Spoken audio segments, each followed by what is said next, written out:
इस वीडियो में हम स्टडी करने वाले हैं D and F block elements, जो कि हमारा क्लास 12 का एनसीईआरटी का चैप्टर नंबर 8 है। तो पहले समझते हैं कि D and F block elements किसे कहते हैं। ये है हमारा पीरियोडिक टेबल। इस टेबल में इससे हम कहते हैं डी ब्लॉक एलिमेंट और इन दोनों को कहते हैं एफ ब्लॉक। जब हम इनके इलेक्ट्रॉनिक कॉन्फ़िगरेशन को स्टडी करेंगे तो इनका जो वैलेंस इलेक्ट्रॉन होगा वो डी सबसेल में होगा और इनका वैलेंस इलेक्ट्रॉन एफ सबसेल में, इसलिए इसको डी ब्लॉक कहते हैं और इसको एफ ब्लॉक कहते हैं। डी ब्लॉक एलिमेंट्स को हम ट्रांजिशन एलिमेंट भी कहते हैं।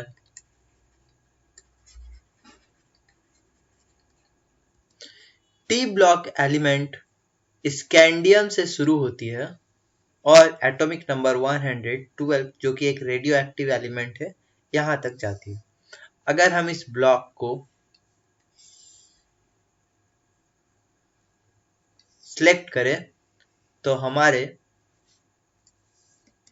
इस ब्लॉक में पीरियड 4, 5, 6 और 7 के एलिमेंट्स आते हैं और ग्रुप 3 से 12 के एलिमेंट्स आते हैं, जिसमें हम इनको सीरीज भी कह सकते हैं। ये हमारा फर्स्ट सीरीज, ये हमारा सेकंड सीरीज, ये हमारा थर्ड सीरीज और ये हमारा फोर्थ सीरीज।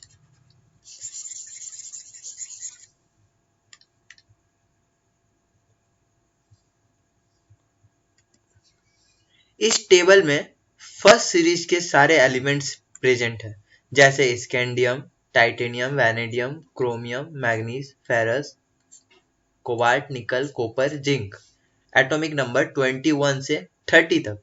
इनका अगर इलेक्ट्रॉनिक कॉन्फ़िगरेशन हम स्टडी करें तो इनके इलेक्ट्रॉनिक कॉन्फ़िगरेशन को स्टडी करने से हमें पता चलेगा कि ट्रांजिशन एलिमेंट कुछ इस तरह का एक जनरल इलेक्ट्रॉनिक कॉन्फ़िगरेशन रिप्रेजेंट करता है हमारा ट्रांजिशन एलिमेंट्स। ये है हमारा फर्स्ट सीरीज, जिसमें ये सारे एलिमेंट्स आते हैं। इनका अगर 3D सेल देखा जाए तो इनका 3D सेल में इनका वैलेंस इलेक्ट्रॉन प्रेजेंट है और यही रीजन है कि ये सारे डी ब्लॉक के एलिमेंट्स हैं। इसके बाद हम अगर स्टडी करें इसके सेकंड सीरीज को, तो सेकंड सीरीज में भी 4D में इनका सारा वैलेंस इलेक्ट्रॉन प्रेजेंट है। सिमिलरली थर्ड सीरीज में 5th D में और फोर्थ सीरीज में 6th D में सारा वैलेंस इलेक्ट्रॉन प्रेजेंट है। इन एलिमेंट्स के लैटिस स्ट्रक्चर को देखा जाए, जो कि SCP यानी कि हेक्सागोनल क्लोज पैकिंग, BCC यानी कि बॉडी सेंटर्ड क्लोज पैकिंग, जैसे इनके लैटिस को अगर देखा जाए तो ये हमारा टेबल है जिसमें शो करता है कि किस एलिमेंट का लैटिस सेल किस स्ट्रक्चर का होता है। ट्रांजिशंस मेटल, इनका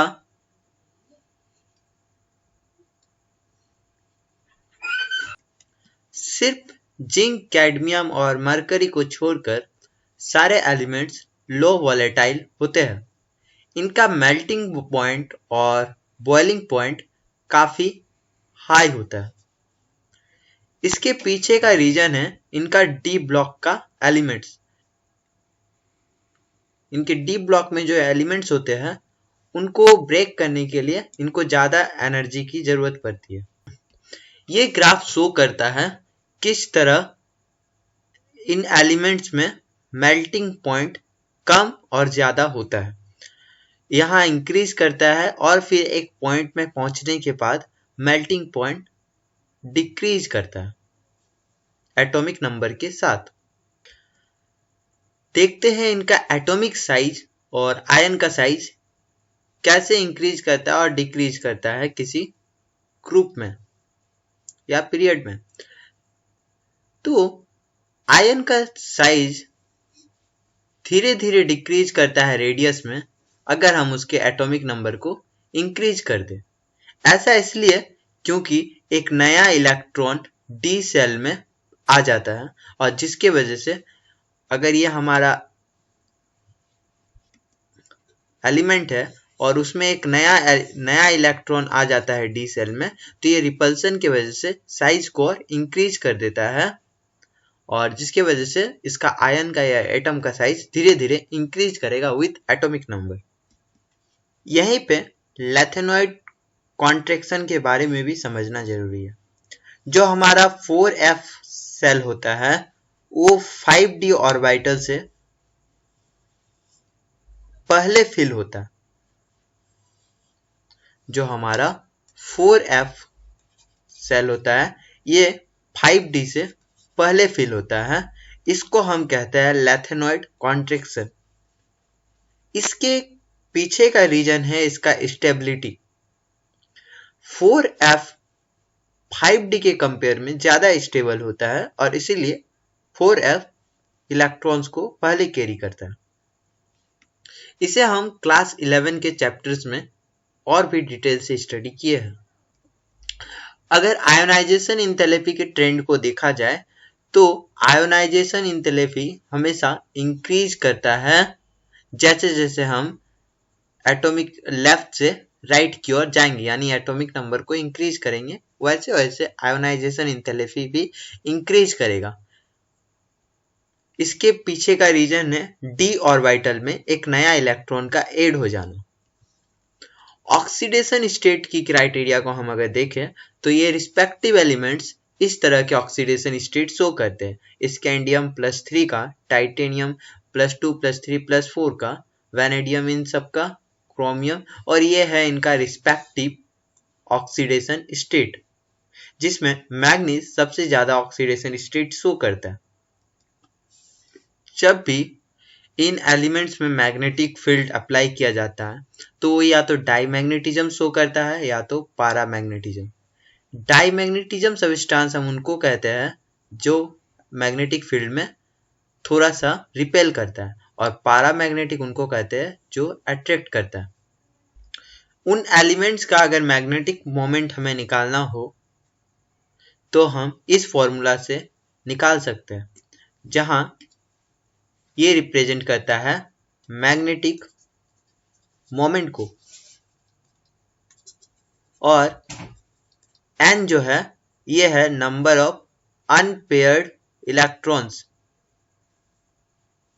हम इसके बारे में इसके नेक्स्ट चैप्टर में स्टडी करने वाले हैं।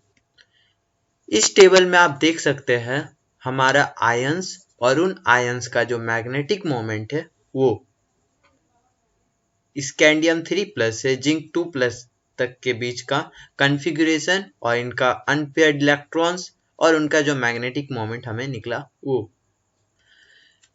D block orbital D block elements में जब भी कोई इलेक्ट्रॉन एक लोअर एनर्जी स्टेट से एक्साइटेड या हायर एनर्जी स्टेट में जाता है तो ये अपने साथ कुछ colour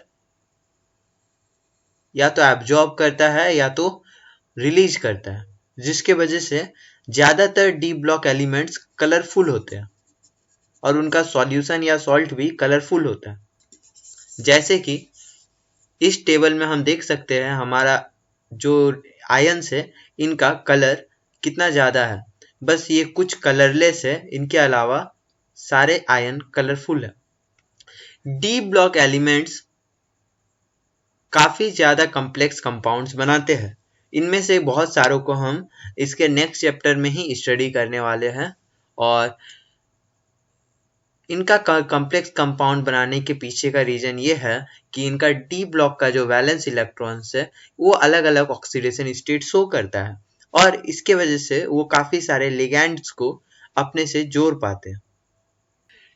D block element catalytic property भी शो करता है, जैसे मैग्नीज या निकल, इन सब को हम कैटलिस्ट की तरह यूज करते हैं। एग्जाम्पल के लिए वैनेडियम भी है।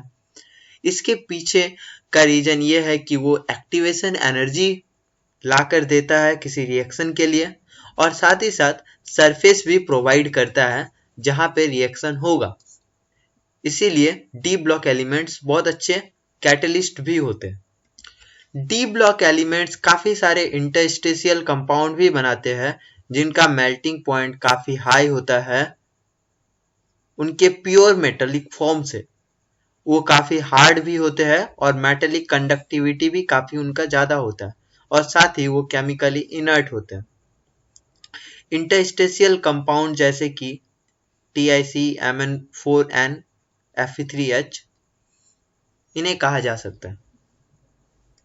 डी ब्लॉक एलिमेंट्स काफी सारे और में पाए जाते हैं और ये बहुत सारे एलॉय के फॉर्म में भी रहते हैं, जैसे कि ब्रास कॉपर और जिंक का एलॉय है, ब्रॉन्ज कॉपर और टिन का एलॉय है। इनका इंडस्ट्रियल यूज काफी ज्यादा होता है। D block elements oxides form करते हैं जैसे कि HCO3, फेरस ऑक्साइड और अलग अलग ऑक्सीडेशन स्टेट पे ये काफी सारे ऑक्साइड फॉर्म करते हैं। इनके कुछ एलिमेंट्स को अगर हम कंपाउंड्स को अगर स्टडी करना चाहे तो वो है पोटेशियम डाइक्रोमेट जिसका फॉर्मूला होता है K2Cr2O7। इसका लेदर इंडस्ट्रीज में काफी ज्यादा यूज किया जाता है और ये एक ऑक्सीडेंट की तरह भी यूज किया जाता है। पोटेशियम डाइक्रोमेट को हम इन दो रिएक्शन के सीरीज से प्रिपेयर कर सकते हैं जिसके बाद हमें डाइक्रोमेट क्रिस्टल के फॉर्म में मिल जाएगा।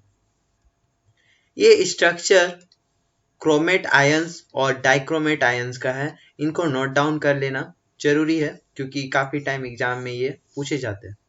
वैसे ही एक और एलिमेंट है पोटेशियम परमैंगनेट यानी KMnO4 जिसको कैटलिस्ट की तरह भी यूज किया जाता है और ये एक अल्केली मेटल हाइड्रोक्साइड है, यानी उसके साथ रिएक्ट करके हम पोटेशियम परमैंगनेट KMnO4 बनाते हैं। MnO2 और MnO2 और पोटेशियम हाइड्रोक्साइड साथ में ऑक्सीजन के साथ रिएक्ट करके हम K2MnO4 बनाते हैं और फिर उन आयंस को हाइड्रोजन से हाइड्रोलाइज करते हुए हम KMnO4 बनाते हैं। इसके बाद हम स्टडी करते हैं F ब्लॉक एलिमेंट्स को।